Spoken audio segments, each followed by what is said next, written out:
Muito obrigada, Sr. Presidente. Muito boa tarde, senhoras e senhores deputados. Senhora ex-ministra, doutora Ana Mendes Godinho, também a cumprimento e agradeço todas as explicações que possa dar para o cabal esclarecimento desta situação.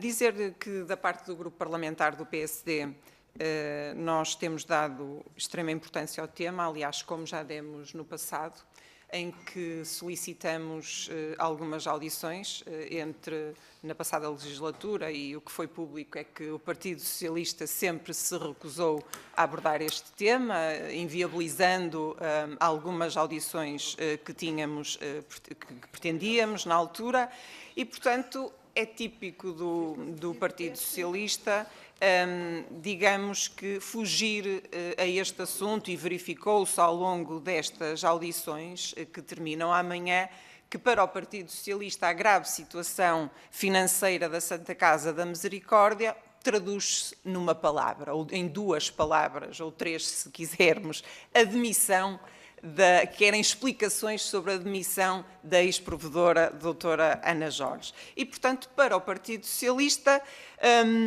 o importante disto é mostrar pena, mostrar alguma vitimização sobre a situação que a doutora Ana Jorge está a passar e que o Governo acabou por demitir e quais as razões. Ora bem, senhoras e senhores deputados e senhora antiga ministra, esta questão, e o senhor primeiro-ministro hoje no debate quinzenal também teve a oportunidade de explicar, esta questão das exonerações, das demissões e novas nomeações não diz nada aos portugueses, nada. Aquilo que diz respeito aos portugueses é saber, não é saber quem ocupa a cadeira, é saber. Eu assim não consigo falar, ó Sr. Presidente.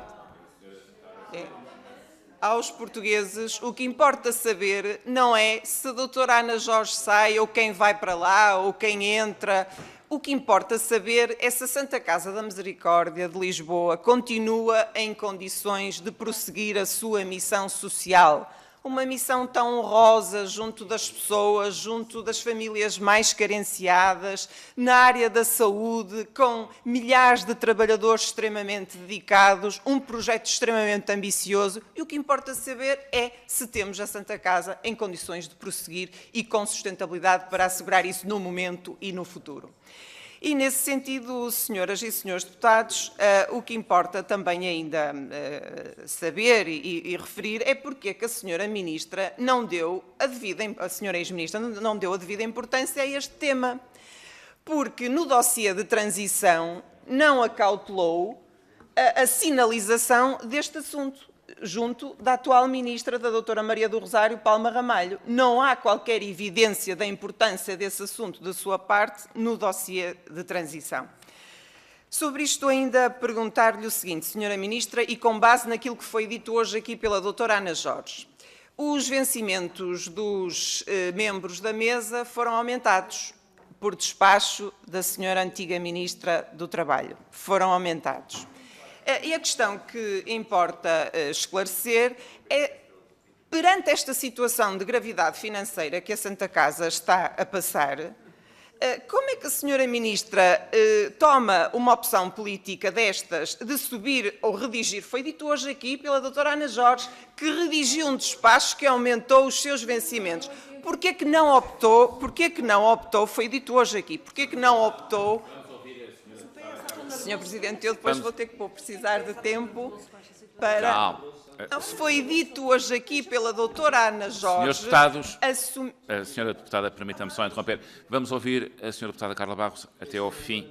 Mais uma vez, dizemos sempre o que queremos, o que obriga, em função da diversidade de opiniões que temos, que muitas vezes ouvimos coisas que não gostamos.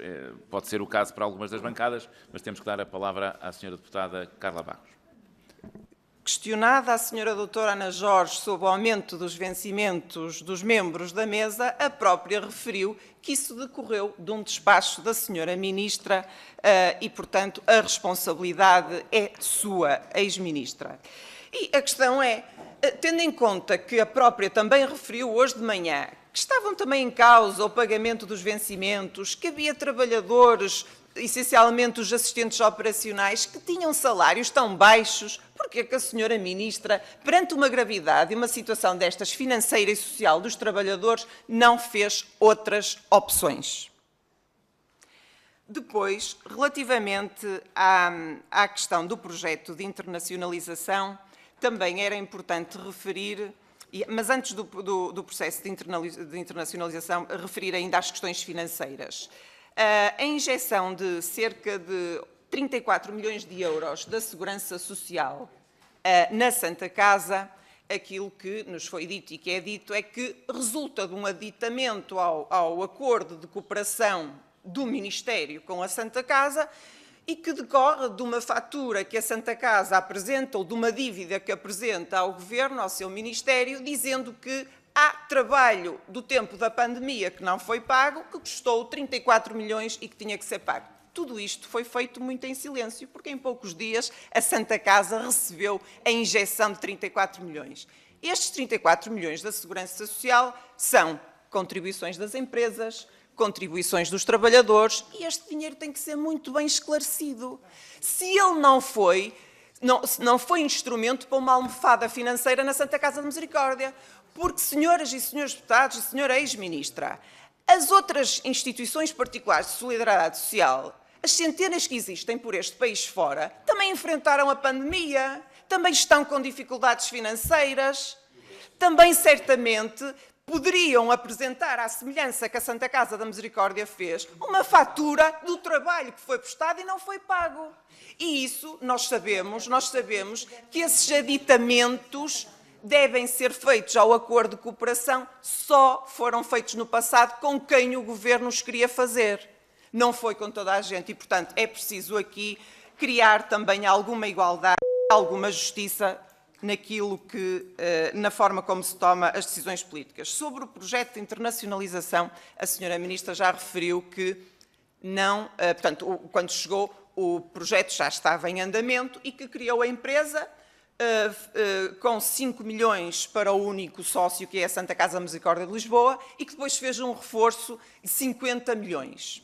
Ora bem, a senhora Ministra foi tomando conhecimento do desenvolvimento do projeto de negócio de internacionalização dos jogos nestes países que oferecem certamente dúvidas, como aqui tivemos a oportunidade de testemunhar, que não estão bem regulados, ambientes extremamente instáveis. A própria senhora ex-ministra que aprova o desenvolvimento do negócio é a mesma que, juntamente com a ex-provedora, a doutora Ana Jorge, abandona o negócio. Ou que permite o abandono do negócio. Mas o mais grave, e o que aqui também foi dito nestas audições, é que o negócio não foi terminado, foi abandonado, sem encerramento das empresas, sem pagamento a trabalhadores, sem pagar à própria empresa contabilista que tem os registros essenciais ao desenvolvimento do negócio. Portanto, Sra. Ministra, e termino, Sr. Presidente, só com o último tópico, se assim me permitir, porque hoje também foi benevolente na audição da manhã. Muito bem.